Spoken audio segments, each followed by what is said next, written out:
السلام عليكم، سفيان ميماتي معكم من مدينة الأربعة، ناس الأربعة المحترمين. اليوم رانا الاثنين 23 سبتمبر، راني في لاصاص طريق ماكينغات قدام السكنات تاع السوسيال هذا. والله الشارع هذا ما على بالي واسمو. شاف المهم كاين مواطنين.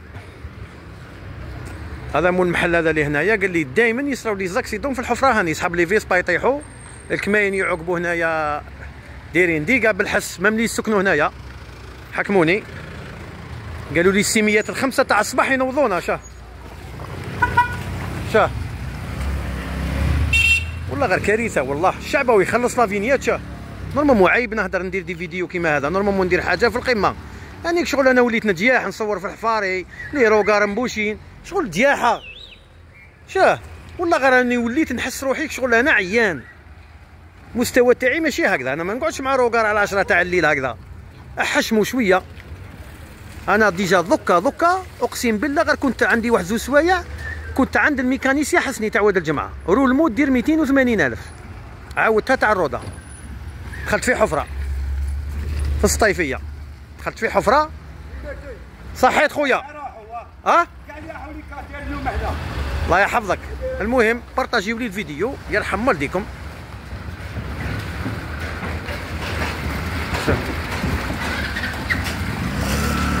شوف الماتريال قاعد تكسر في الأربعة، قاعد لي يعقب على الأربعة يدعي عليكم. شوف كيف راه يتبالونسي طونوبيل. خويا صفيان، الحفرة هذه أنا شاهد من الشهود. وشنو؟ الحفرة هذه عندها بالك دوكا 5 سنين ولا 6 سنين ويا هكذا.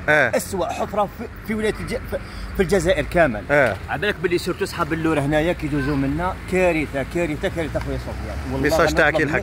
نطلب من السلطات يشوفوا فيها بعين الاعتبار البلاصه. الناس راهي كامل تشتكي، المسؤولين راهم يدعوا عليهم صباح وعشيه. اللي قاس البنو تاعو وذراري، البلاصه هنا ما كاش وين يقطعوا. هنايا تروطوار ما كاش، تروطوار كلاوه. تروطوار كلاوه، جا لونتربرينور والزبل والدنيا، الناس ما كاش وين يقطعوا. عندنا الدخول الاجتماعي دوكا ما كاش، الناس راهي تعاني هنايا. المهم ميساج تاعك يلحق. بارك الله فيك بولحيه. هكذا خويا.